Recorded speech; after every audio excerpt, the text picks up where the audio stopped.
नमस्कार. आपण विश्वरूप दर्शनाच्या अध्यायाच्या आता अखेरच्या टप्प्यावर आहोत. आपल्याला माहिती आहे की अर्जुनाला भगवंतानी हे विश्वरूप दाखवलं. अर्जुनाखेरीज कोणालाच असं सगळ्याच्या सगळं विश्वरूप बघायला मिळालेलं नव्हतं.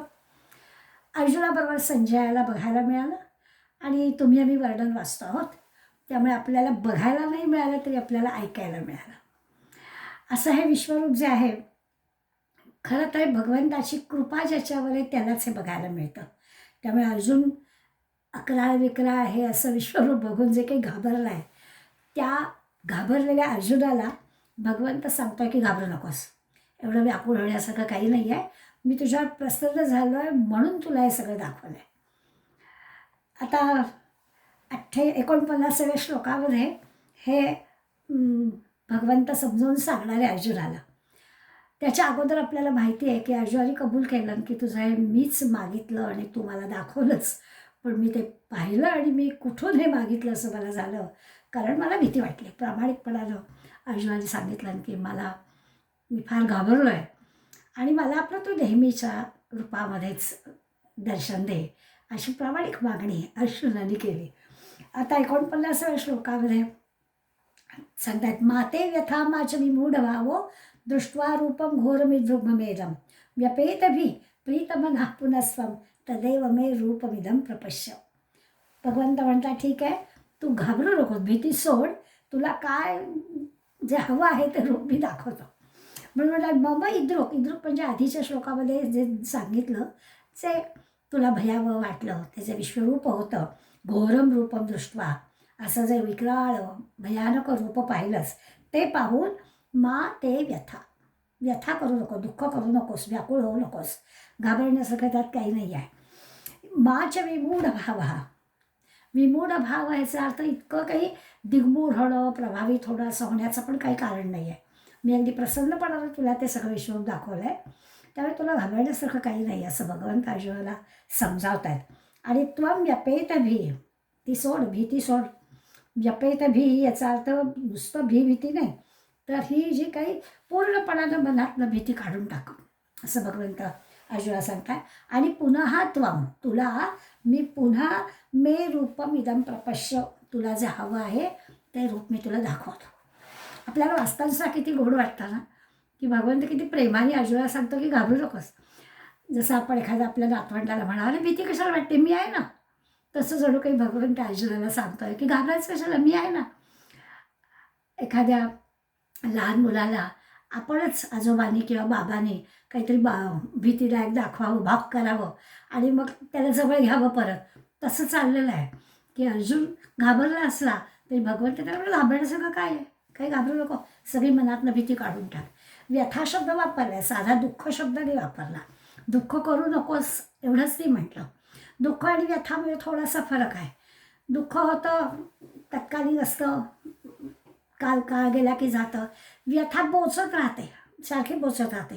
त्यामुळे त्या दोघांच्यातला फरक म्हणजे अगदी साधं आहे. आपलं जरी डोकं दुखलं, समजा डोकं दुखत आहे, पण डोकं दुखतं एवढ्यावर थांबत नाही, आपल्याला अस्वस्थ वाटतं, झोप येत नाही, भूक खावंसं वाटत नाही, एक ती डोकेदुखी. पण त्या डोकेदुखीमुळे अनंत गोष्टी होतात. सगळं आपलं शरीर, मन, बुद्धी सगळ्या गोष्टी जणू काही संपावर जातात. आणि म्हणून मग ते जे असतं ते असं नुसतं तेवढ्यापुरतं दुःख राहत नाही, बराच काळ आणि सगळ्यावर परिणाम करणार होतं. मग अर्जुनाला तसं होतं की व्यथा, तू व्यथा सोड, व्यथेला प्राप्त होऊ नको, व्यथा करण्यासारखं काही नाही आहे. आता खरं तर अर्जुनानं असं काही 11 रूप बघितलं होतं. नुसतं आपण वर्णन वाचलं, ऐकलं तरी आपल्याला जर धडकी भरते की खरंच त्याला ते कसं पाहवलं असेल. आणि खरंच पाहिलं तसं 11 मोठं तोंड आहे आणि राक्षसासारखं, आणि त्या तोंडामध्ये असे सगळे अख्खेच्या अख्खे सैन्य सगळं अगदी तोंडामध्ये घुसत आहेत. आणि मग ते दाताखाली चावलं जात आहे, त्यांची हाडं, त्यांचं शरीर सगळं, आणि मग ते दाढेमध्ये अडकलं आहे वगैरे वगैरे. आपण ते सगळं वर्णन वाचलं आहे. आणि हे सगळं जे काही भयानक दृश्य पाहिलं तेव्हा त्या सगळ्या दृश्य आठवून सुद्धा आता अर्जुन व्यथित होतो आहे, स्वाभाविक आहे. नुसता व्यथित म्हणजे काय, त्याला शरीराला कंप सुटला आहे, त्याला सुचत नाही आहे, मन सैरभैर झालं आहे, काय नेमकं मी मागून बसलो, आणि अशी त्याला आता पश्चातबुद्धी होते की कुठून नेहमी असं भगवंताजवळ मागितलं. पण भगवंत अर्जुनाला समजावून सांगतायत, व्यथित होऊ नको, असा दिग्मूढ होऊन बसू नको, त्या माझ्या अशा विश्वरूप दर्शनानं असा घाबरून जाण्यासारखं काही त्याच्यात नाही, प्रभावित होऊ नको, गोंधळ जाऊ नको. चुकीच्या मोहात पडणं असं घडलं आहे खरं, म्हणजे त्यालाच मोह झाला. त्यामुळे भगवंताच्या दृष्टीनं काही नाही आहे, पण अर्जुनाला असं वाटतं की आपल्या लोकांचाच मोह पडला. आता हे जे काही विश्वरूप दाखवलं, पुन्हा पुन्हा भगवंत सांगते की तुला घाबरवण्यासाठी नाही दाखवलेलं. तुला भीती वाटली वगैरे सगळं ठीक आहे, पण माझा काही हेतू तसा तुला घाबरवणं हा नव्हता. खरं तर असं आहे की तेच माझं खरं रूप आहे. भगवंत अर्जुनाला सांगतो आहे की तुला जे मी विश्वरूप दाखवलं तेच माझं खरं रूप आहे, तेच माझं आद्य रूप आहे. सर्वांगीण रूप जे म्हणतो आहेस ना, ते तेच आहे. आणि म्हणून ते अन्य कोणाला दाखवलं नाही, ते तुलाच दाखवलं. आणि म्हणून ते पाहायलाच हवं. अशा अर्थाने त्या विश्वरूपाचं कौतुकच भगवंत अर्जुनापुढे करत आहेत. खरं तर अर्जुनाने विस्तारानं भगवंताकडे विभूती रूपं मागितली होती की मला सगळी तुझ्या विभूती, तुला कुठं कुठे शोधायचं ते तू मला सांग, असं अर्जुनाने मागितलं होतं. आणि भगवंताने त्याला असं म्हटलं की थोडक्यामध्ये तुला सांगतो, कारण सगळीकडेच मी भरलेलो आहे, तर प्रत्येक गोष्ट तुला कशी सांगणार, एक वानगी दाखल म्हणून काही गोष्टी मी तुला दाखवतो. आणि मग त्याच वेळेला विभूती योग सांगतानाच भगवंताने अर्जुनाला सांगितलं की असं सगळं जे की आहे, पण सगळ्या विश्वामध्येच मी आहे, तर हे मी तुला काही सांगितलं ना, ते एका अंशेनं स्थितो जगत, हे सगळं या एका अंशात धारण केलेलं आहे. म्हणजे हा सगळा जो काही निसर्ग चाललेला आहे, ह्या घटना घडत आहेत, सूर्य येतो जातो, ऋतू होता, दिवस रात्र होतं, हे सगळं जे की होतं, हे सगळं जे की आहे नियमाप्रमाणे घडतं. आणि ते सगळं विश्व चालवणारा मी एकांशेनं स्थितो जगत, असं भगवंतांनी विभूती योगाच्या वेळेला अर्जुनाला सांगितलं होतं.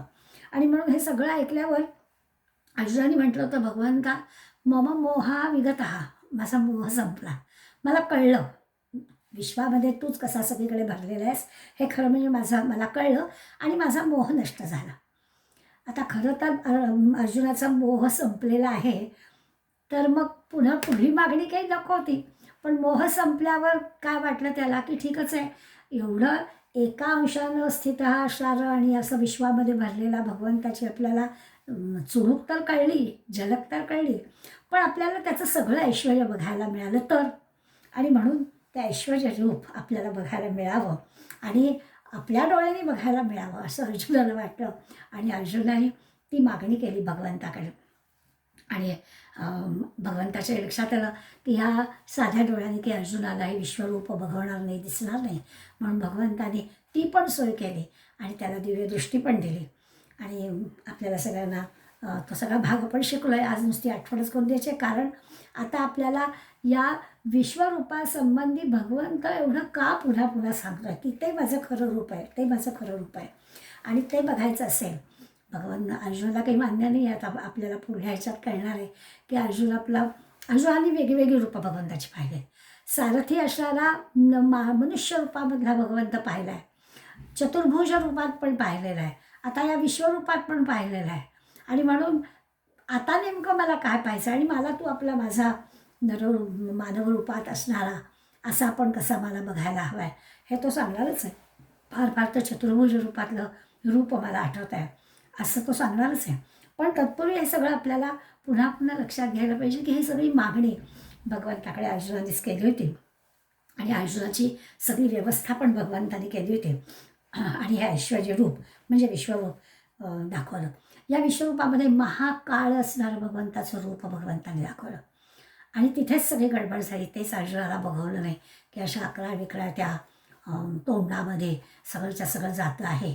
आणि ते सगळं बघितलं आणि मग मात्र अर्जुना जरी म्हणत असला, म्हणजे खरं तर भगवंताचं म्हणणं असं की अर्जुना तुझा जर मोह नष्ट झालेला आहे ना, तर मग भगवंताच्या कुठल्याच रूपाचं तुला भय वाटायला नको.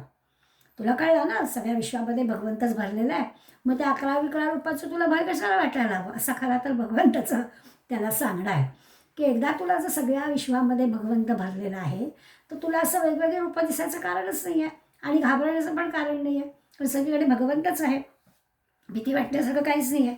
भागवतामधला जो एक प्रसंग आहे त्या प्रसंगाची आठवण निरनिराळ्या मंडळींनी या श्लोकाचं निरूपण करताना आपल्याला दाखवून सांगितले. भगवंताचं हिरण्यकश्यपूला मारण्यासाठी जे रूप आलं, प्रल्हादाला विचारलं की भगवंत तुझा कुठं आहे? नारायण नारायण आहे कुठे तुझा नारायण? आणि मग या खांबात आहे का? तर हो, या खांबात सुद्धा आहे. कथा तर आपल्याला सगळ्यांना माहितीच आहे. आणि खरोखरच नृसिंह त्या खांबातून बाहेर आला हिरण्यकश्यपूला मारण्यासाठी. त्या हिरण्यकश्यपूच्या ज्या सगळ्या अटी होत्या त्या अटी लक्षात घेऊन हिरण्यकश्यपूला मारायला नृसिंह रूपामध्ये आलेला हा जो भगवंत आहे, या भगवंताला पाहून ते रूपच असं घेतलेलं होतं की त्याचं पोट फाडायला मांडीवरती त्या हिरण्यकश्यपूला घेतलं आणि नृसिंह रूपात असणाऱ्या भगवंताने ते हिरण्यकश्यपूला ठार केलं. ते जे त्या नृसिंहाचं रूप आहे, भगवंतच आहे तो, पण ते नृसिंहाचं रूप असल्यामुळे साक्षात लक्ष्मी मातासुद्धा खरं त्या भगवंताच्या रूपाला घाबरली होती. परंतु प्रल्हाद नाही घाबरला. प्रल्हाद भगवंताचा भक्त आहे. त्याला त्या नृसिंहाच्या रूपात सुद्धा भगवंतच दिसतो आहे. सगळीकडे भगवंत पाहणारा हा भक्त आहे. त्यामुळे प्रल्हाद जराही घाबरला नाही. या नृसिंह रूपात असणाऱ्या भगवंताने ह्या प्रल्हादाला मांडीवर काय घेतलं आहे? तो नृसिंह आहे ना, त्यामुळे भगवंताच प्रल्हादचा सगळ्या भक्ताला मांडीवर घेऊन नुसतं नाही तर हा इतका लाडका भक्त की त्याला जणू काही एखाद्या सिंहाची छाव्याला जसं चाटावं तसं या प्रल्हादाला मांडीवर घेऊन चाटलं आहे वगैरे वगैरे. तर अशा त्या भागवतातल्या कथेमधला प्रल्हादाचं हे पाहिलं की नारायण नारायण आणि खांबात पण माझा हा भगवंत आहे हे सांगणारा, ह्याला सगळीकडे भगवंत दिसत होता. त्याची आठवण जणू काही आत्ता अर्जुनाला भगवंत करून देतात की तुला जर सगळीकडे भगवंत आहे कळला आहे तर तुला या माझ्या अशा 11-11 रुपयाचं भय कशाला वाटायला हवं? स्वाभाविकच आहे. मराठी काकांनी सुद्धा आपल्या एक साईबाबांच्या भक्ताची गोष्ट या श्लोकाच्या निरूपणात सांगितले. या गोष्टीने काय होतं, आपलासुद्धा जो एक विश्वास असतो ना तो दृढ होतो की सगळीकडे भगवंत आहे. त्या साईबाबांच्या भक्ताला सगळीकडे साईबाबा दिसत असत. इतका तो बाबा साईबाबांचा भक्त होता की त्याला सगळ्या ठिकाणी प्रत्येक वस्तूमध्ये प्रत्येक व्यक्तीमध्ये साईबाबा दिसत असत. शेतकरी होता, शेतावरतीच त्याचं घर होतं. काही कारणाने शहरामध्ये गावामध्ये बाहेर गेलेला होता आणि त्या दिवशी तो घरात नसताना त्याच्या घरामध्ये एक लांबलचक भला मोठा साप शिरला. अनेक लोकांनी त्याला पाहिलं. लोक घाबरले. बरं गावाकडे राहणारे शेतकरी असणारे लोक असं काही सापाला खरं म्हणजे घाबरणारे नाहीत, परंतु त्याला काठी घेऊन जवळ तो अंगावर फुटकार मारायचा. आणि त्यामुळे लोकांना कळेला की ह्याला मारायचं कसं. तेवढ्यामध्ये हा घराचा मालक आला आणि त्याला तर सगळीकडे साईबाबा दिसत होते. त्यामुळे त्यांनी असं म्हटलं की नमस्कार करून त्याच्यासमोर बसला नम्रपणानं. म्हणलं, बाबा आज माझ्या हातून असं काय चुकलं की तुम्ही ह्या अशा भीती दाखवणाऱ्या रूपामध्ये माझ्यासमोर प्रगट झाला? आणि असं म्हटल्यावर नमस्कार करून नम्रपणानं आणि शांतपणानं त्या जणू काही समोर तो फुटकार पण त्या नागाने काढला नाही आणि शांतपणानं तो नाग घरातून काय साप होता तो घरातून निघून पण गेला. आता प्रसंग खरा खोटा का ह्याच्यात शिरायचं आपल्याला काही कारण नाही. मुद्दा असा की ज्या भक्ताला सगळीकडे भगवंत दिसतो त्याला भय वाटतच नाही. हीच गोष्ट भगवंत अर्जुनाला समजावून सांगतायत की माझ्या या 11-11 रुपयाचं तुला भय का वाटतंय? तुला कळलं ना सगळ्या विश्वामध्ये मीच भरलेलं आहे, यासाठी त्यांनी सांगितलं.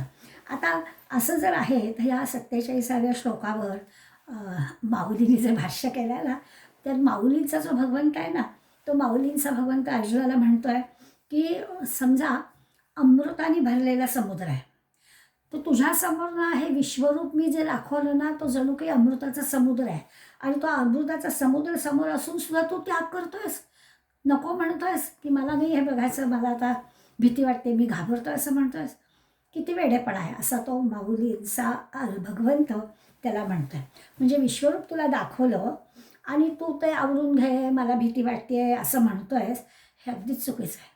अमृताचा सरोवर, अमृताचा सागर तुझ्यासमोर मी पाठवलं आहे असं या भगवंतानी आपल्या या विश्वरूपाचं मोठं कौतुक अर्जुनासमोर सांगितलं आहे. आणि अर्जुना तो सांगतोय की तू हे जे मी अन्य कोणाला दाखवलं नाही हे तुला मी सांगितलंच आहे, तर त्या विश्वरूपाचा तू आदर कर. हे सगळं विश्वरूप जे आहे ते तू भगवत प्रेमानं त्याच्याकडे पहा. भीती वाटते असं म्हणूच नको की सगळीकडे विश्व आहे तर ते काळ म्हणून पण मला स्वीकार आणि मीच सगळीकडे कसं आहे हे माझं खरं स्वरूप आहे हे तू नीट समजून घे. हे सगळं सांगण्याचा भगवंताचा खरा म्हणजे उद्देश आहे.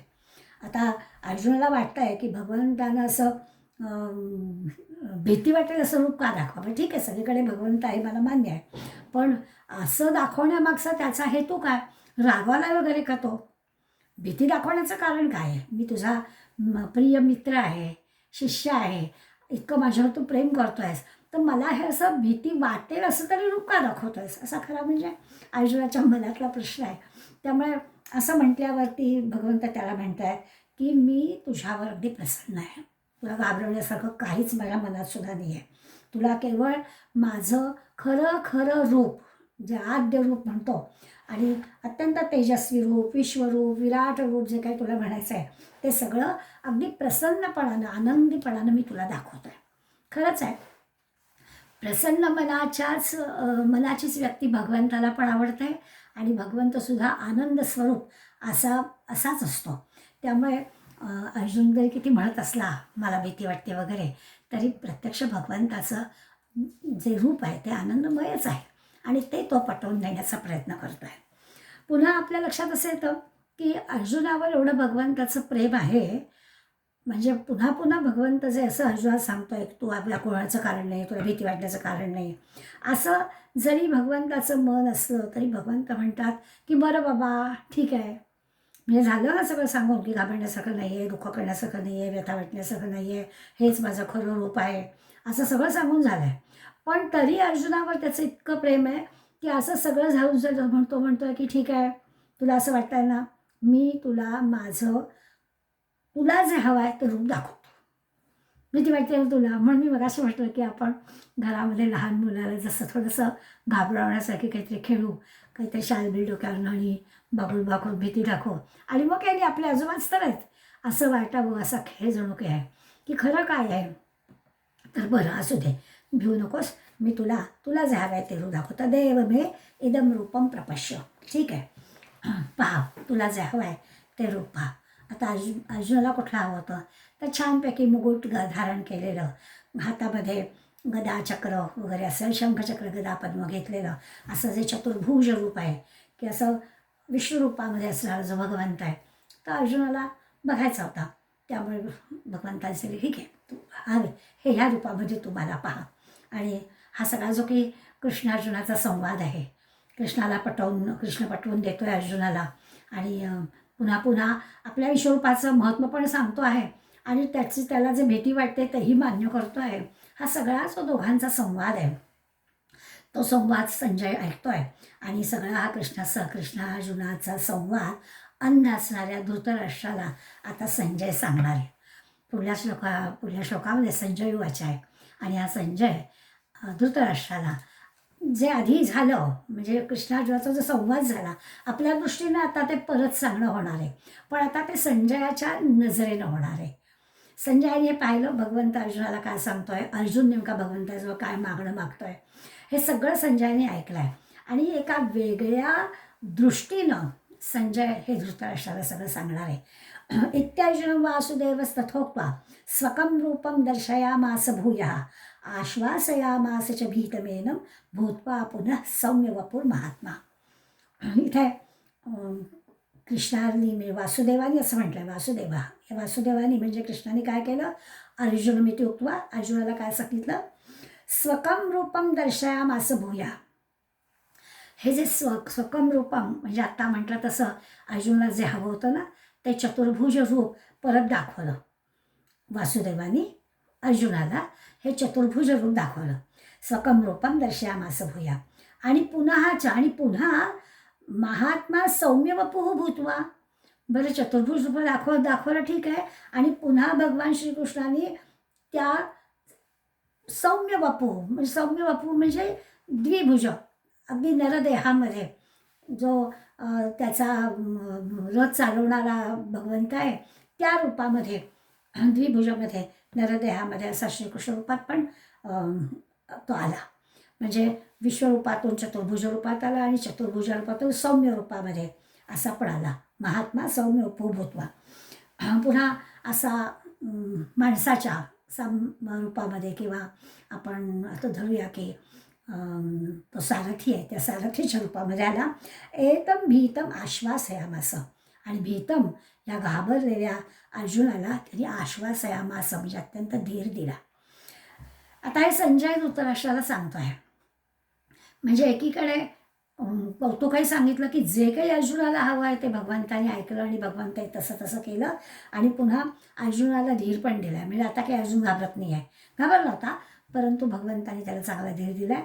आणि त्याला पाहिजे तसं आधीचं विश्वरूप झालं, मग चतुर्भुज रूप झालं, आणि आता ह्या नरदेह रूपामध्ये सुद्धा भगवंतानी म्हणजे सौम्य रूपामध्ये पण तो आला. अगदी अध्यायाच्या सुरुवातीला याच 11व्या अध्यायाच्या सुरुवातीला श्रीकृष्ण द्विभुज रूपात होताच, अगदी सारथी रूपामध्येच होता. त्याचं वर्णन पण केलं आहे, दिव्य माल्या नरभरम. आणि मग नंतर मग चतुर्भुजासाठी अर्जुनाने चतुर्भुज रूप त्याचं पाहिलं. मग त्याचं 11-11 विश्वरूप पण पाहिलं. म्हणजे एकाच अध्यायामध्ये सुरुवातीला सारथी रूपामध्ये नरदेहामध्ये द्विभुज रूपामध्ये पाहिलं, मग चतुर्भुज रूपामध्ये पाहिलं, मग विश्वरूपामध्ये पाहिलं, महाकाय किंवा उग्र रूपामध्ये पाहिलं, आणि ते सगळं भीतीदायक वगैरे झालं. पुन्हा चतुर्भुज विष्णूचं रूप पण अर्जुनाने मागणी केल्यामुळे दाखवलं, आणि आता बीजरूपात भगवंत आले. सगळा हा प्रवास भगवंताच्या रूपाचा म्हणजे विश्वप्रवासच जणू काही आपणही या अर्जुनाच्या निमित्तानं ऐकला. आपल्यालाही तो सगळा आनंद घेता आला असं म्हणायला हरकत नाही. आता आपण आपल्यासारख्यांनी गीतेचा अभ्यास करणाऱ्यांनी याच्यातून काय शिकायचं असा जर प्रश्न आला की हे भगवंताला ठीक आहे, भगवंतांनी वेगवेगळ्या रूपातून अर्जुनाला दर्शन दिलं, प्रत्येक वेळेला अर्जुनाने डिमांड केलं आहे त्याप्रमाणे सगळं केलं आहे, आणि इतकं करून पुन्हा अर्जुन घाबरता कामा नये किंवा घाबरला असला तर तुझ्या भीती वाटता कामा नये वगैरे अत्यंत कौतुक पण त्या अर्जुनाचं केलं, आणि भीती वाटता कामा नये आश्वासन दिलं. आता आपण ह्याच्यातून काय शिकायचं तर रोजच्या जीवनामध्ये आपल्याला जिथे तिथे भगवंत आहे हे समजून घेण्यासाठी सगळ्या माणसांमध्ये प्रत्येकाजवळ काही ना काहीतरी विशेष गोष्ट असते बरं का. असं नाही की एखादा माणूस काहीच त्याच्याजवळ नाही असं काही नसतं. त्यामुळे तिथे जिथे जिथे जे जे काही विशेष आहे ती भगवंताची खूण आहे असं आपण मानायला शिकायचं. आणि ती भगवंताची खूण म्हणजे त्या त्या ठिकाणी जे विशेष आहे ते ईश्वरतत्व आहे असं मानून जणू काही भगवंताचं दर्शन त्या त्या व्यक्तीमध्ये घ्यायचं. अगदी लहान मोठा, स्त्री पुरुष, सज्जन दुर्जन, शत्रू मित्र कोणीही असू दे, सवय काय करायची तर विश्वरूप आहे ना, त्यामुळे चांगलं वाईट सगळं जर भगवंतच आहे तर तिथे तिथे आपण त्या त्या रूपामध्ये असणाऱ्या प्रत्येक रूप सजीव असू दे प्राणी असू दे प्रत्येकामध्ये असणारा जो विशेष गोष्ट आहे त्या त्या ठिकाणी आपल्याला ईश्वराचं दर्शन होईल असा आपला प्रयत्न करायचा. काही वाईट आहे जगामध्ये असं मानायचंच नाही, अशा प्रकारची एक सवय आपण आपल्याला लावून घ्यायची. या त्यांनी सौम्य वपुः असा शब्द वापरला, म्हणजे सौम्य रूपामध्ये भगवंत आला. म्हणजे एकीकडे भगवंतानी विश्वरूप हेच माझं खरं रूप आहे असं आपल्याला सांगितलं, जे काही खरं म्हणून जे काही माझं रूप आहे आद्य आहे ते आहे. आणि माऊली आपल्याला हे सांगताना म्हणत आहेत म्हणजे एक दाखला देत आहेत की बऱ्याचदा काय होतं, समजा आपण अशी कल्पना करूया की समुद्राच्या किनाऱ्यावर आपण पाठीवर आपली लाट येते, तो एक आनंद असतो.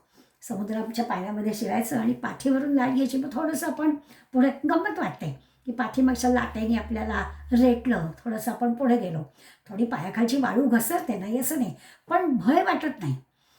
चुकून थोडी मोठी लाट आली आणि जर दुर्दैवाने ती तोंडावर आली तर थोडं नाकातोंडात पाणी जातं.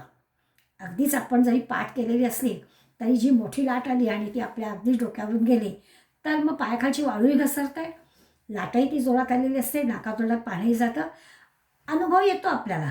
आणि तो अनुभव घेतलेला असला की आपल्याला या सगळ्या वर्णनाचा अर्थ कळतो की असं घडतं. पुन्हा हा भूत्वा सौम्य वपुर महात्मा, पण पुन्हा जेव्हा हा भगवंत जो आहे तो सौम्य रूपामध्ये येतो आहे तेव्हा लक्षात येतं की ते जे सौम्य वपू गोड रूप आहे, अधरम मधुरम वदनम मधुरम नयनम मधुरम हसितम मधुरम हृदयम मधुरम गमनम मधुरम मधुराधिपते रखिलम मधुरम, असं जे गोड रूप आहे ते गोड रूप आपल्याला हवं असतं, त्याच्यात आनंद मिळतो. त्या घाबरलेल्या अर्जुनानं भगवंतांनी जेव्हा त्याचं सांत्वन केलं तेव्हा त्याला ते सौम्य रूप, ते जे गोड रूप आलं म्हणजे तो जो आनंद घेता आला. पाठीवर आलेल्या लाटेसारखा आनंद फक्त घ्यायचा. जरा ते उग्र रूप झालं, मोठं रूप आलं की भयभीत व्हायला होतं, तसं नाही.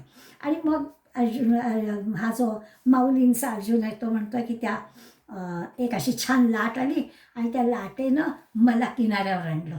कुठल्या किनाऱ्यावर? सुरक्षितपणानं मला किनाऱ्यावर आणलं, म्हणजे भगवंताचं दर्शन मला घडवलं. ती लाट जसं सोसली नसती, नाकातोंडात पाणी गेलं असतं तर वादळात अडकलं असतं, पण तसं घडलं नाही. मला छानपैकी किनारा मिळाला आणि आनंद मिळाला, सुखरूप झालं.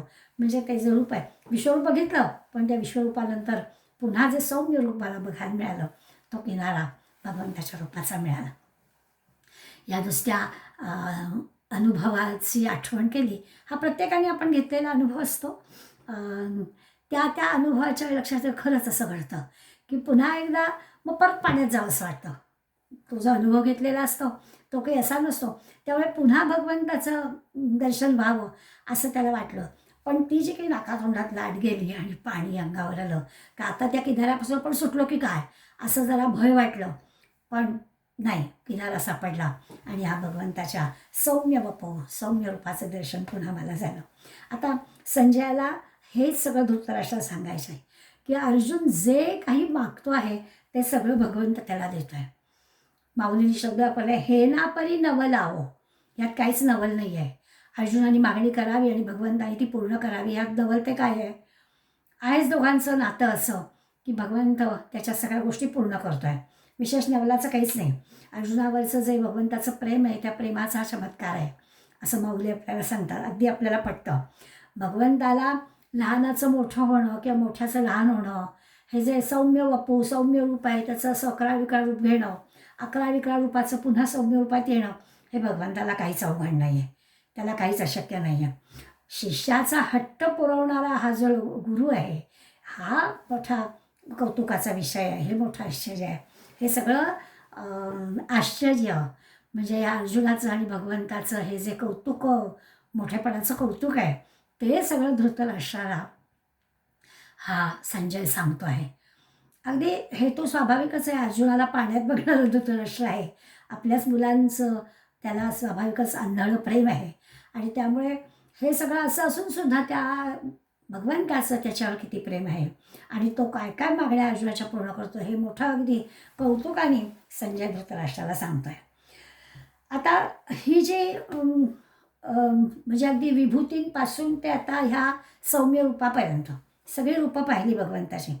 विभूती पण पाहिल्या, त्याच्यानंतर विश्वरूपही पाहिलं, मग चतुर्भुज रूपही पाहिलं, सौम्य रूपही पाहिलं. ही सगळी रूपं पाहून अर्जुन भगवंताला म्हणतोय.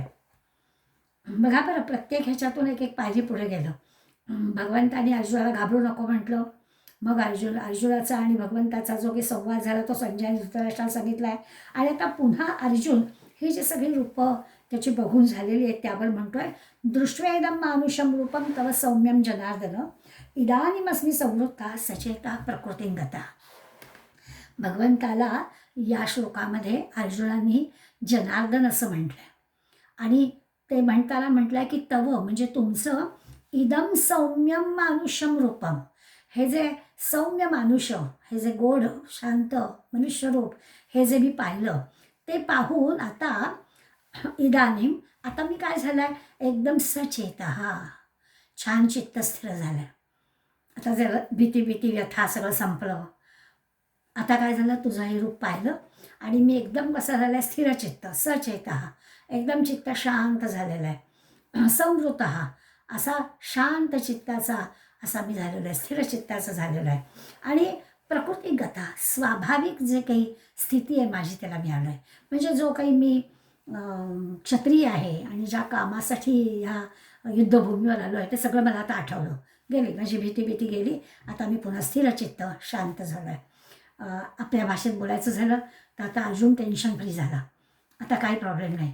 इतका जो काही घाबरलेला होता ती सगळी भीती त्याची दूर झाली, कारण त्याला जे हवं होतं तसं भगवंत त्या मनुष्य देहामध्ये आपल्या एका अर्थाने आपला रथ करण्यासाठी त्याच्या ड्युटीवर उभा राहिलेला आहे. तर आता अर्जुन एकदम खुश झालेला आहे. या श्लोकामध्ये अर्जुनाने भगवंताला जनार्दन म्हटलं आहे. जनार्दन शब्दाचा अर्थ पण आपल्या लक्षात घ्यायला पाहिजे की जो मायेचं मर्दन करतो आहे, म्हणजे डोळ्यावर जो आपला मायेचा पडदा आलेला आहे, तो डोळ्यावरचा मायेचा पडदा जो दूर करू शकतो तो तू आहेस. आणि म्हणून तुला आता मायेचा पडदा दूर केला म्हणजे खरं जे काही दर्शन होतं ते झालं.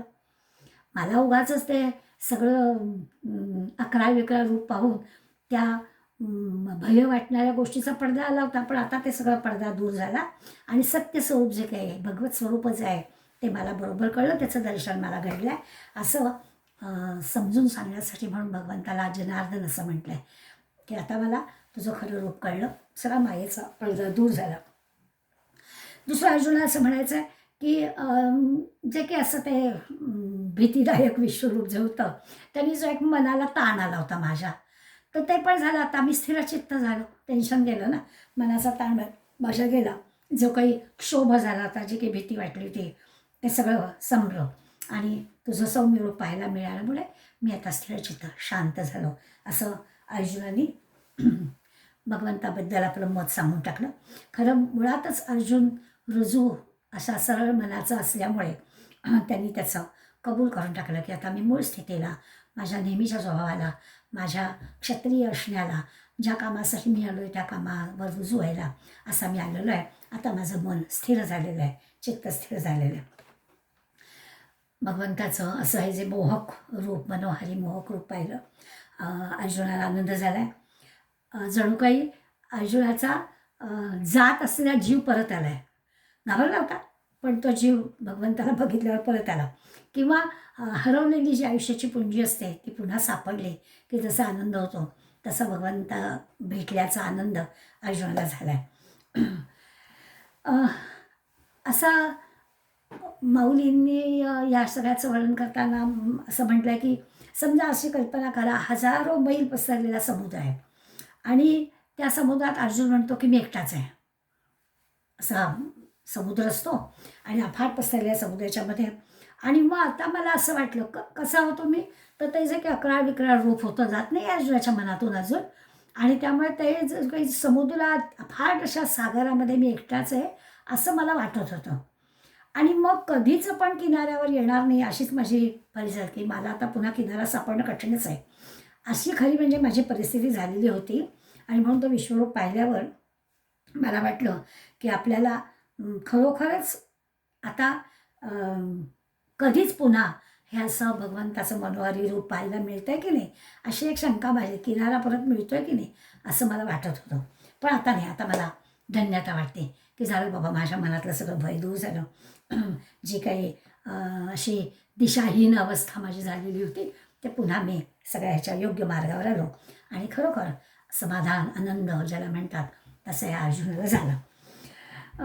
अर्जुन पुन्हा पुन्हा भगवंताला म्हणतो आहे की अरे तुझं ते जे काही विश्वरूप पाहिलं ना तेव्हा मला असं काळ्या कुट्ट अंधारात मी पडल्यासारखं वाटत होतं, चाचपडायला लागत होतं एकदम. मी कुठला राहिलोच नाही की ज्यावर विश्वास टाकून मी एवढं सगळं करतो आहे तो भगवंतच त्याचं वेगळ्या रूपात दिसल्यावर मला पुन्हा जेव्हा तुझं तेजस्वी रूप मला दिसलं तेव्हा मला असं वाटलं की आलो पुन्हा आपण आपल्या योग्य जागी आलो आहे, भगवंत आपल्याबरोबर आहे. त्यामुळे जनार्दना हे तुझं रूप पाहिलं आणि माझी सगळी भीती संपली, समाधान झालं, शांत झालो आहे, स्थिरचित्त झालो आहे. आंतरिक सगळा क्षोभ जो काही होता, दाह होत होता तो सगळा संपला आहे, ताण संपला आहे असं सगळं अर्जुनाने कबूल केलं. आता हे जे काही घाबरणं वगैरे वगैरे आहे, व्याकुळ होणं आहे, काय त्या अर्जुनाला गुदबदल झालं असेल, आता तो भानावर आला आहे. भगवंता तुझं ते चतुर्भुज रूप आहे ना तो मला अमृताचा सागर वाटला, बरोबर आहे. त्या विश्वरूपानंतर चतुर्भुज रूप पाहिल्यावर तो अमृताचा सागर वाटणारच. पण भगवंत मात्र अर्जुनाला असं म्हणतात की अर्जुना हे विश्वरूप पाहणं खरंच फार दुर्लभ असतं आहे, ते तुला म्हणून मी दाखवलं, बाकी कुणाला दाखवलं नाही. उगाचच्या उगाच तू कारण नसताना त्या विश्वरूपाबद्दल भय घेतलंस तर कोणालाच दाखवलं नाही. असं पुन्हा एकदा आपलं मूळ रूप, आद्य रूप हेच महत्त्वाचं रूप असं सोडतच नाही भगवंत. किती अर्जुनाला काही वाटू दे, तो भगवंत म्हणतो की हेच महत्त्वाचं रूप होतं, हेच पाहिजे होतं. त्यामुळे आता पुढल्या श्लोकामध्ये पुन्हा भगवंत म्हणणार आहेत. आणि भगवंत कसं हे जे माझं रूप आहे हे किती महत्त्वाचं आहे आणि कुणाला तरी आणि कसं नाही दाखवलं हे कसं मी तुला समजून सांगतो आहे ते बघ. किती म्हणजे 2 रूपं ह्या श्लोकामध्ये वर्णन करतात. पहिलं म्हणतात मम यत रूपम दृष्टवानसी सुदूरदर्शैदम रूपम दृष्टवानसी मम देवाप्यस्य रूपस्य नित्यम दर्शनकांक्षिणः. असा 52वा श्लोक आहे, भगवंताच्या तोंडी आहे. आणि भगवंत म्हणतात मम यत रूपम दृष्टवानसी, म्हणजे माझं हे रूप तू पाहिलं आहेस, चतुर्भुज रूप पाहिलं आहेस पूर्वी. त्याची आठवण फक्त भगवंतांनी या श्लोकामध्ये करून दिली. आणि लगेच पुढे म्हणतात इदम सुदूरदर्शमिदम. सुदूरदर्शमिदम रूप म्हणजे काय, हे जे काही रूप आहे ते फार दुर्लभ आहे. म्हणजे काय आहे, पूर्वी चतुर्भुज रूप पाहिलं आहेस, मग आता इदम, हा इदम शब्द कुठल्या रूपासाठी आहे तर ते मात्र आपल्याला लक्षात घ्यायला पाहिजे की हे रूप म्हणजे आत्ता जे 11 रूपाचं तू सारखं भीती वाटते म्हणतोस ना, ते जे रूप आहे म्हणजे विश्वरूप जे आहे ते फार दुर्लभ आहे आणि ते मी तुला दाखवलं होतं, बाकी कुणाला दाखवलं नव्हतं. देवाहा अपि नित्यम, तुलाच कशाला, अनेक देवदेवतासुद्धा अस्य रूपस्य दर्शनकांक्षिणः, या विश्वरूपाच्या दर्शनाची आकांक्षा धरून असतात. त्यांना पण मी दाखवलेलं, कोणालाच नाही दाखवलेलं, तुलाच फक्त दाखवलेलं आहे. त्यामुळे अजूनही भगवंत आपल्या विश्वरूपाला सोडायला तयार नाही आहेत. किती तो घाबरले अर्जुन, एकीकडे तुला हवं ते रूप दाखवतो असं म्हटलं पण आहे. त्यामुळे त्याला हव्या त्या द्विभुज रूपामध्ये पण दर्शन भगवंतांनी दिलं आहे त्याला. पण तरी देखील विश्वरूपाचं जे महत्त्व आहे ते काही भगवंत सोडायला तयार नाही आहेत. इथे पहिल्या ओळीमध्ये भगवंतानी विराट, म्हणजे असं आहे ना की त्याचे काही विराट रूप जे आहे ना, भव्य रूप आहे ना, ते काही मानव, देव किंवा राक्षस कुणालाही त्याची कल्पना येणार नाही. म्हणजे आपण स्वतः ते सगळं जे वर्णन ऐकलं तेव्हा अर्जुनाला का भीती वाटली असेल याची कल्पना करू शकतो. कारण त्या विराट रूपाची, त्या विश्वरूपाची कल्पना कुणाला सुद्धा येणे शक्य नाही. अगदी राक्षस झाला तरी त्याला सुद्धा नाही, ते मानवाला देवाला तर नाहीच नाही.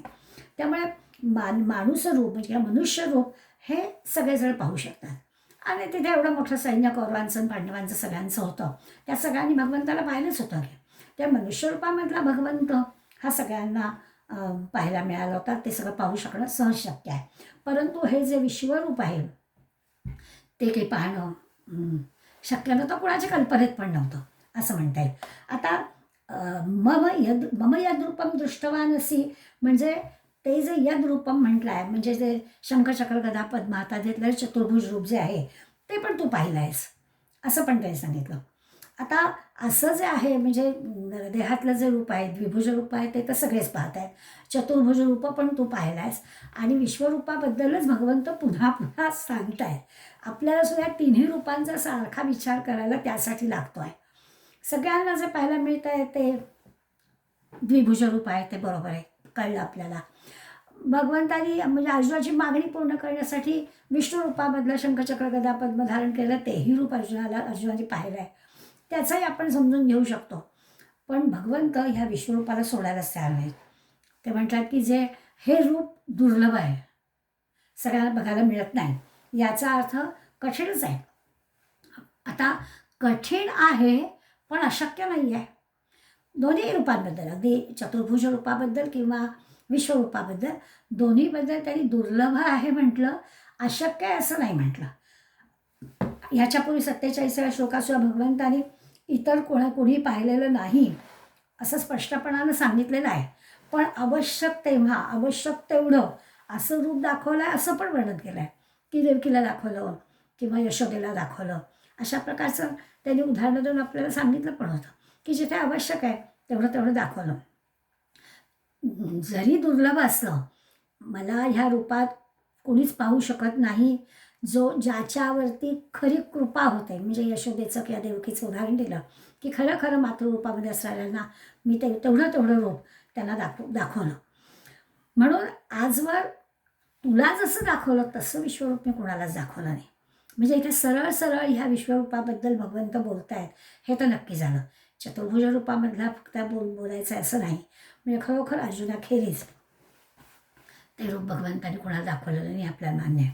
आता या श्लोकामध्ये जे दुर्लभ आहे, कठीण आहे असं जे म्हणतायत ते बरं कोणाला कठीण आहे, तर देवदेवतांचा उल्लेख पण केला आहे की माणसांचं काय, किंवा अर्जुना तुला तुला तर सांगतो, देवदेवतांना सुद्धा वाटतं की असं रूप आम्हाला बघायला मिळावं, पण त्यांना पण मी ते दाखवलेलं नाही.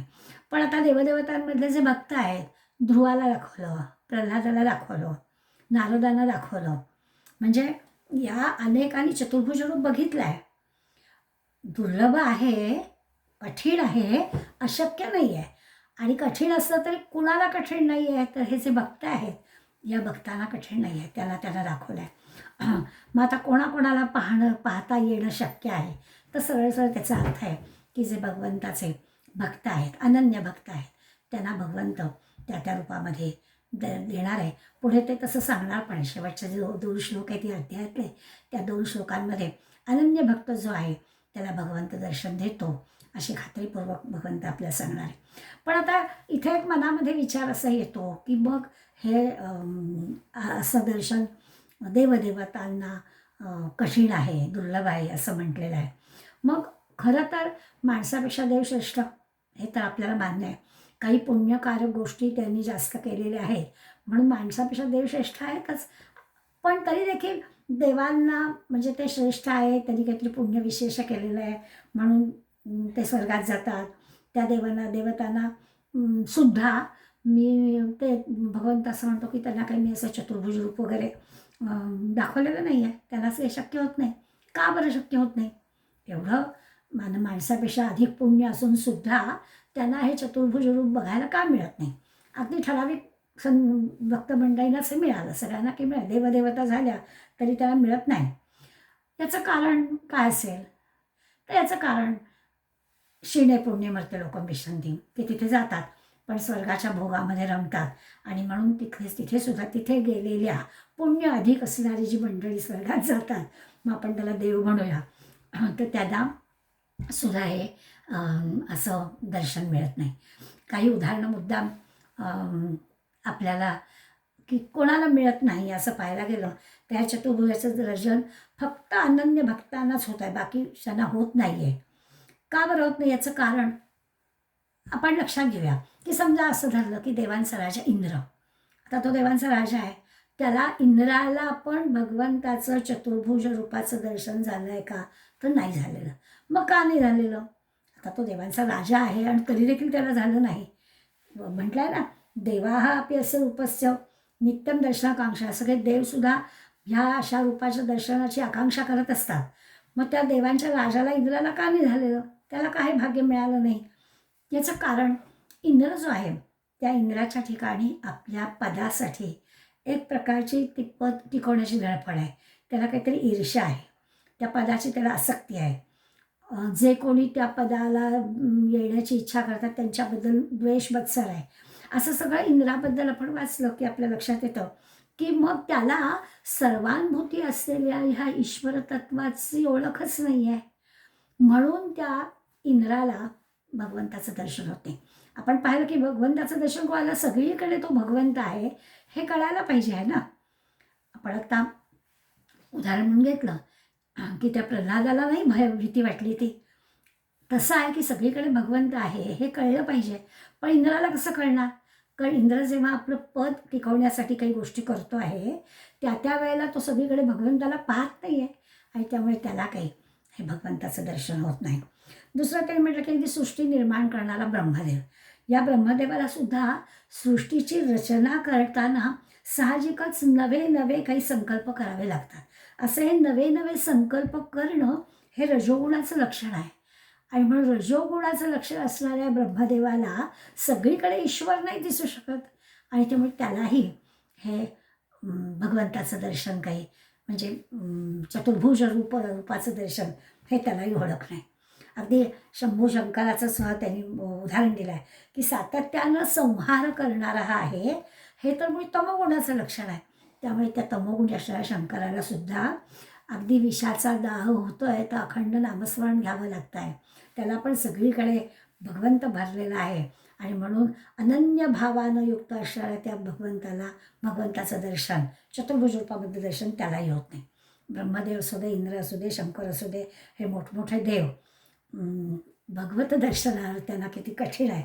आता त्यांनाच तर कठीण आहे, तर तुमचं आमचं राहू देच. सामान्य जीवाला चतुर्भुज रूपातला भगवंत असं सहज कसा काय दिसणार, हे स्वाभाविकच आहे. इंद्रादी देव आणि आपण विष्णू शंकर यांचा विचार केला, त्यांना एकमेकांचं दर्शन घेता येत असेल, परंतु भगवंताचं चतुर्भुज रूप त्यांना काही बघता आलं नाही. याचं कारण एवढंच आहे की सगळीकडे असणारा जो समभाव आहे, भगवंत सगळीकडे आहे, हा समभाव जो बघायला हवा तो तिथे नाही आहे.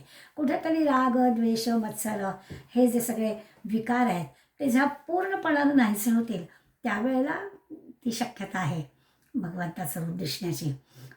जिथे कुठे विकार असतील, म्हणजे आता देवांच्या ठिकाणी विकार आहेत असं आपल्याला दिसलं, त्यामुळे तोपर्यंत भगवंताचं दर्शन काही घडणार नाही, ते दुर्लभ आहे असे म्हणतात भगवंत, ते बरोबर आहे. देवाचा विचार करता देव आपल्यापेक्षा श्रेष्ठ आहे, मग माणसापेक्षा देव श्रेष्ठ आहे, पण तरीही त्या शंकराला सुद्धा भगवंताची भक्ती म्हणजे नामस्मरण घ्यावं लागलं असं आपण पाहतो आहे. म्हणजे त्यालाही उपासना करावी लागते आहे, त्यालाही म्हणजे हे सगळं करणं त्या देवालाही आवश्यक आहे असा त्याचा अर्थ. संतांचा विचार केला तर संत पण त्या भगवंताचे भक्त आहेत आणि थोडी आणखी वरची पायरी आहे की तुमच्या आमच्यासाठी ही संत मंडळी भगवंताकडे प्रार्थना करतात आणि त्यामुळे संतांचं भक्ताजवळ भगवंताजवळ काहीतरी विशेष नातं आहे. मग अशा संतांना देव दिसतो का, चतुर्भुज रूपात दिसतो का, तर आपण असं म्हणू की संतांची प्रार्थना भगवंत ऐकतो, आपली प्रार्थना ऐकत नाही. त्यावेळी संतांना जेव्हा हवं असेल तेव्हा भगवंत त्या रूपामध्ये दर्शन देतो. याचं कारण आहे की संत सद्गुरू हे जे आहेत हे साधना सिद्ध असतात आणि त्यामुळे त्या साधनेमुळे त्याने ही स्थिती प्राप्त करून घेतलेली असते. देवही तसेच असतात, त्या देवांना प्रसन्न करून घेण्यासाठी किंवा देवांकडून जे हवं आहे ते मिळवण्यासाठी संतांचा उपयोग होतो. पण माणूस, संत, देव आणि मग भगवंत असं हे केलं तर या क्रमाक्रमाने आपल्याला लक्षात येतं की जे दर्शन हवं आहे भगवंताचं ते संतांना, देवांना मिळेल आणि आपण आपली मागणी यांच्या थ्रू जर गेली तर आपल्याला सुद्धा मिळेल. अर्जुनाच्या बाबतीत प्रश्नच नाही आहे. अर्जुन इतका लाडका शिष्य आहे, त्यामुळे अर्जुनाची केस वेगळी आहे. अर्जुन मागावं अर्जुनाने आणि भगवंताने द्यावं. त्याला जे काही आवडणार नाही ते तो सांगतो की हे मला आवडलं नाही, हे मला नको आहे, यांनी भीती वाटते, बाजूला कर, ते रूप आवरून घे. लगेच भगवंताने ते रूप आवरून घेतलं आहे. चतुर्भुज हवा आहे, चतुर्भुज दिला आहे, द्विभुज हवा आहे, द्विभुज दिला आहे, सगळ्या विनंती मान्य केल्या. विभूती योगातल्या विभूती जेव्हा ऐकल्या अर्जुनाने आणि तेव्हा पण त्यांनी पाहिलं की या चराचरामध्ये भगवंत व्यापून आहे, पण नेमका कुठे कुठे आहे असं त्यांनी पाहिलं. मासाना मार्गशीर्षोहम, ऋतूनाम कुसुमाकरहा, अशा सगळ्या विभूती मी कुठे कुठे आहे ते त्यांनी दाखवलं. त्यामुळे प्रत्येक ठिकाणी ईश्वरी तत्त्व दाखवावं असं हे अर्जुनाला विभूतीच्या मार्फत कळलंच होतं. आणि मग हे पाहिल्यावर मग त्याचं आणखी ऐश्वर्य रूप पाहावं असं अर्जुनाने मागणी केली.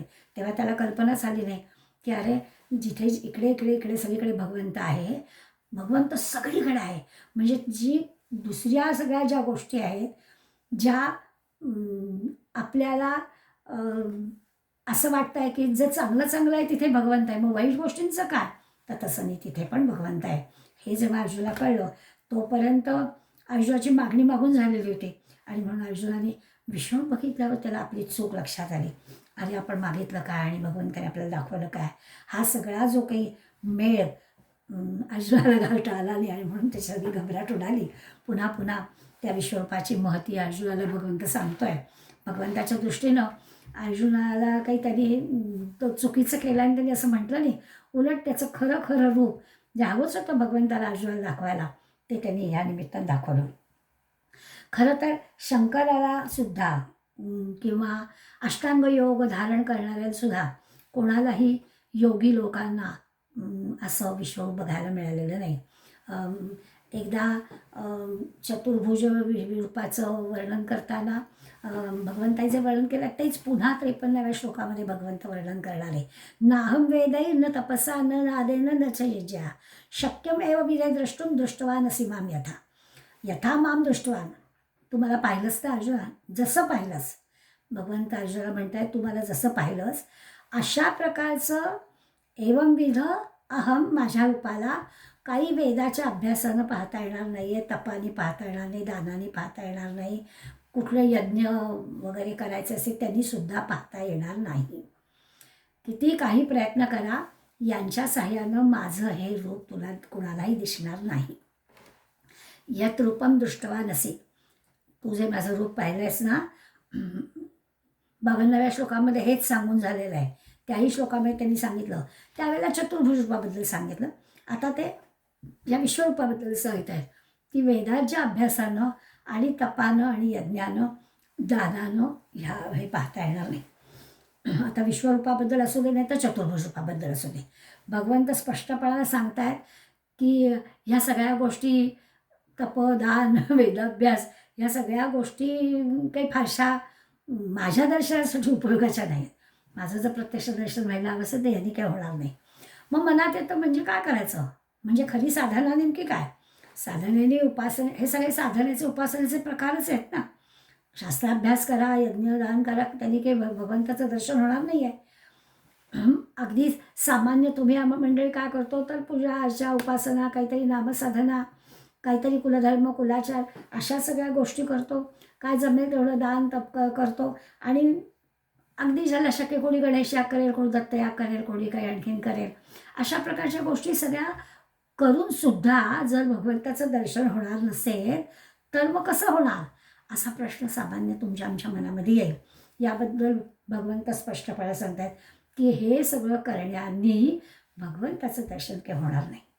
भगवंताचं दर्शन व्हायला हवं असेल, म्हणजे खरंच भगवंताचं दर्शन होण्याची इच्छा आपली असेल तर मग काय करायचं, या सगळ्या साधनांच्या मार्गाने होणार नाही, मग काय करायचं, असा प्रश्न सामान्य आम्हाला पडेल, त्याचं उत्तर आपल्याला मिळणार आहे.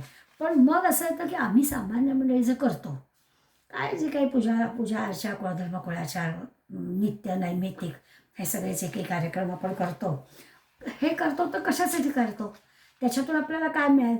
मग प्रामाणिकपणाने विचार केला तर या सगळ्यामधून आपला हेतू काय असतो, हे सगळं करण्यामागचा, तर सामान्य तुमचा आमचा हेतू जो असतो ना, तो आपला प्रपंच सुखाने व्हावा, आपलं मुलं बाळं घरदार आपलं सगळं व्यवस्थित चालावं, असा एक प्रामाणिक आपली इच्छा असते. असा काही मोठं भगवत दर्शन व्हावं वगैरे अशी काही आपली अपेक्षा नसते हे करण्यामागे. पण या सगळ्या साधनांनी भगवंत प्राप्त व्हावा असं आपण मनातच धरलेलं नसतं, जे काही आपल्या मनात असतं ते मिळतं. पण भगवंत प्राप्त व्हावा असं जर मनात असेल तर काय करायचा हा प्रश्न आहे. नाही तर आम्ही आपलं जे काय करतो, एकादशी आली की गीता म्हणतो, काय चतुर्थी आली की काही स्तोत्र म्हणतो, रोज हवं असतं विष्णू सहस्रनाम म्हणतो, नित्य नैमित्तिक ज्या काही गोष्टी आहेत त्या आम्ही सगळं करतो, दासबोध वाचतो, ज्ञानेश्वरी वाचतो, पारायण करतो, अनंत गोष्टी आम्ही करतो. या सगळ्या करण्याने काय साध्य होतं, तर जे काय साध्य व्हायचं असतं ते होतं. फक्त भगवत दर्शन होण्यासाठी याचा काही उपयोग होतो का, तर या सगळ्या करण्याने भगवत दर्शन होत नाही. आपण जे करतोय ते वाया नक्कीच जात नाही, त्याचं जे काही फळ मिळायचं ते आपल्याला नक्कीच मिळतं, पण सुखप्राप्ती मिळते, आनंद मिळतो, समाधान मिळतो, अशा सगळ्या गोष्टी मिळतील. पण ज्याला आत्मज्ञान म्हणतात, भगवत दर्शन म्हणतात, ते जर हवं असेल तर त्या आत्मज्ञानासाठी काय करायला हवं, तर अनन्य भक्तीच असायला हवी. प्रल्हादाची अनन्य भक्ती आपण पाहिली, त्या शेतकरी असणाऱ्या साईबाबांच्या भक्ताची अनन्य भक्ती पाहिली, ध्रुवबाळाची अनन्य भक्ती आपल्याला माहिती आहे, अर्जुनाची अनन्य भक्ती आपण गेल्या 3-4 श्लोकांमध्ये पुन्हा एकदा पाहतोच आहोत की भगवंत किती अर्जुनाचं ऐकतोय. अशी जी अनन्य भक्ती जेव्हा आपल्या अंतःकरणात निर्माण होईल तेव्हा भगवंत म्हणतो की मी दर्शन देईन. आणि ही अनन्य भक्ती करण्यासाठी काय करायचं ते आपल्याला विश्वरूप दर्शनाच्या अखेरच्या 2 श्लोकांमध्ये भगवंत सांगणार आहे. आणि हे विश्वरूप दर्शन भक्तीच्या मार्गाने आपल्याला जायचं आहे, म्हणून 12वा जो अध्याय तो भक्ती मार्गाचा अध्याय आहे. तो भक्ती मार्ग सांगणार आहे. अनन्य भक्ती कशी करावी, भगवंताशी अनन्य कसं व्हावं, कोणत्या प्रकारची साधना केली की माझ्यात आणि भगवंताच्यात वेगळेपण नाहीच, अशी जेव्हा परिस्थिती निर्माण होईल त्या भगवंत दर्शन झाल्या काही राहणार नाही, अशी एक खात्री भगवंत आपल्याला या निमित्तानं पुढल्या 2 श्लोकात देणार आहे. ते आपण पुढल्या गुरुवारी 2 श्लोक ऐकू आणि विश्वरूपाचा अध्याय संपवू. धन्यवाद.